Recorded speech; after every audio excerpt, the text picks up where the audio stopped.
கர்த்தருடைய பரிசுத்த நாமத்திற்கு மகிமை உண்டாவதாக. இன்றைய நாளிலும் சிறிது நேர தியானத்திற்காக எடுத்துக்கொண்ட வேத பகுதி 1 பேதுரு 5ஆம் அதிகாரம் 8ஆம் வசனம். தெளிந்த புத்தியுள்ளவர்களாயிருங்கள், விழித்திருங்கள், ஏனெனில் உங்கள் எதிராளியாகிய பிசாசானவன் கெர்ச்சிக்கிற சிங்கம் போல் எவனை விழுங்கலாமோ என்று வகை தேடி சுற்றி திரிகிறான். பிரியமானவர்களே, இந்த வசனம் நமக்கு ஒரு காரியத்தை சொல்லித்தருது.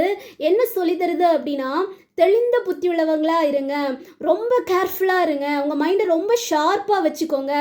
எதுக்கு அப்படின்னா, அந்த வசனத்திலே சொல்லுது, உங்கள் எதிராளியாகிய பிசாசானவன் கெர்ச்சிக்கிற சிங்கம் போல எவனை விழுங்கலாம் அப்படின்னு அவனும் ரொம்ப கேர்ஃபுல்லாக என்ன பண்ணுறான்னா சுற்றி திரிகிறான். ஸோ அதனால நீங்கள் தெளிந்த புத்தி உள்ளவங்களா இருங்க அப்படின்னு நமக்கு ஒரு புத்திமதி சொல்லி தருகிற வசனமாக காணப்படுது. பிரியமானவர்களை, ஆமாம் பிரியமானவர்களை, இந்த பிசாசை நம்ம பார்த்தோம் அப்படின்னா, பிசாசானவன் அவன் தந்திரமாக செயல்பட்டு மோசம் போக்குகிற ஒரு ஒரு ஒரு ஒரு குணவுடைய ஒருத்தனாக தான் யார் இருக்கா அப்படின்னா இந்த பிசாசானவன் காணப்படுறான்.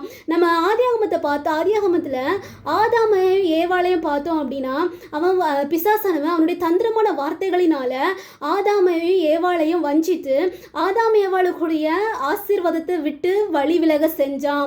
ஏதேன் தோட்டத்தை விட்டே அவங்க வழி விலகி போகிறதுக்கு காரணம் என்ன அப்படின்னா, இந்த சர்ப்பத்தினுடைய தந்திரமான வார்த்தைகளுக்கு அவங்க அகப்பட்டதுனால தான், தந்திரத்துக்கு அகப்பட்டதுனால தான் அவங்களுடைய ஆசீர்வாதத்தை இழக்க நேரிட்டது. பிரியமானவர்களை, இன்றைய நாட்களில் நம்ம பார்த்தோம் அப்படின்னா, நம்ம சுற்றிலும் இருக்கிற அநேக மனுஷங்க தந்திரமாக செயல்பட்டு நமக்கு வருகிற ஆசீர்வாதங்களை பறித்து கொள்ளுகிறவங்களா இருக்கிறாங்க. அப்போது அவங்கக்கிட்ட நம்ம எப்படி இருக்கணும், ரொம்ப கேர்ஃபுல்லாக இருக்கணும். நம்ம வேதத்தில் ஒரு நபரை குறித்து பார்த்தோம் அப்படின்னா, நம்ம எல்லாருக்கும் தெரியும், சிம்சோனை பற்றி நம்ம பார்த்தோம் அப்படின்னா, சிம்சோன் ஒரு ஆண்டவரால் தெரிந்து கொள்ளப்பட்ட ஒரு மனுஷன் தான். யார் அப்படின்னா இந்த சிம்சோன் ஒரு அபிஷேகம் பண்ணப்பட்ட ஒரு நியாயாதிபதி தான். யார் இந்த சிம்சோனை ஆண்டவர் அவ்வளோ ஸ்பெஷலாக வச்சுருந்தார். ஆனால் இந்த சிம்சோன் என்ன பண்ணார் அப்படின்னா, ஒரு பெண்ணினுடைய ஒரு பெண்மணியுடைய தந்திரமான வார்த்தைகளுக்கு அகப்பட்டு அவன் என்ன பண்ணான், அவனுக்கு குறிச்சிருந்த அந்த தேவ திட்டத்தை இழந்து போனவனாக காணப்பட்டான். ஆசீர்வாதங்களை இழந்து போனவனாக காணப்பட்டான். அவனுடைய கண்கள் பிடுங்கப்பட்டது. பிரியமானவர்களை, இந்த சிம்சோனை குறித்து நம்ம பார்த்தோம் அப்படின்னா, அவன் அநேக பெரிய காரியங்களை செஞ்சான். அநேக ஒரு கழுதையினுடைய தாடை எலும்ப வச்சு அநேகம் பேரை கொன்று குவிச்சான்.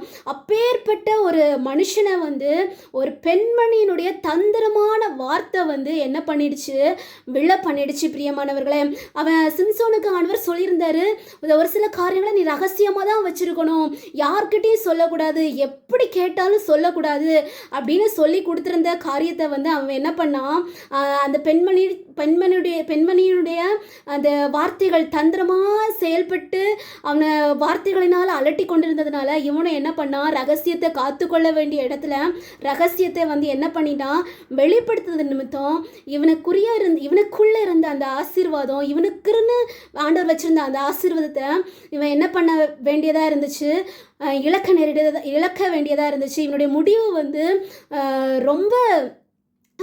ரொம்ப மோசமான ஒரு முடிவாக இவனுடைய முடிவு காணப்பட்டது. பிரியமானவர்களை, இன்றைய நாளில் பார்த்தீங்க அப்படின்னா, இந்த பெண்மணியை போல, தெளிலாள் என்கிற அந்த பெண்மணியை போல நம்மளுடைய வாழ்க்கையில் அநேகர் இருப்பாங்க. இவங்க பார்த்தீங்க அப்படின்னா, இந்த தந்திரமாக செயல்படுறவங்க ரொம்ப தூரத்துலலாம் இருக்க மாட்டாங்க, நம்ம சுற்றிலே தான் இருப்பாங்க. நம்ம ஃப்ரெண்ட்ஸாக இருக்கலாம், இல்லாட்ட நம்ம கூட வேலை பார்க்குறவங்களா இருக்கலாம். இவங்க என்ன பண்ணுவாங்கன்னா, நம்ம கூடயே இருந்துக்கிட்டு ஒரு பழமொழி சொல்லுவாங்கள்ல, கூட இருந்து குழி பறிக்கிறாங்க அப்படின்னு சொல்லுவாங்கல்ல, அதே போல் இவங்க நம்ம கூட இருந்துக்கிட்டு நம்ம கிட்ட இருந்து பேசி சில காரியங்களை நன்மைக்குரிய காரியங்களை நம்ம கிட்ட இருந்து வாங்கி இவங்க நல்ல பேர் எடுக்கிறவங்களா தந்திரமாக செயல்பட்டு நல்ல பேர் எடுக்கிறவங்களா காணப்படுவாங்க. அது மட்டும் இல்லாமல் இவங்க என்ன பண்ணுவாங்கன்னா, தந்திரமாக செயல்பட்டு நம்மளை வந்து மன உளைச்சலுக்குள்ளே ஆக்குகிற ஒரு சூழ்நிலைக்குள்ளே வந்து ஆக்கிடுவாங்க. ஸோ அதனால இப்படி தந்திரமாக செயல்படுறவங்கள வந்து கூட வச்சுக்காதீங்க. இவங்க வந்து இப்படி தந்திரமாக செயல்படுறவங்க வந்து கூட இருக்கிறாங்க அப்படின்னு நீங்கள் கண்டு கொண்டீங்க அப்படின்னா இவங்களை விட்டு விலக பாருங்க. எப்படியாவது வந்து அவங்க என்ன நினச்சாலும் பரவாயில்ல, அவங்கள விட்டு என்ன பண்ணுங்க, விலக பாருங்க. அப்போ தான் வந்து உங்களுக்குரிய நன்மைகள் வந்து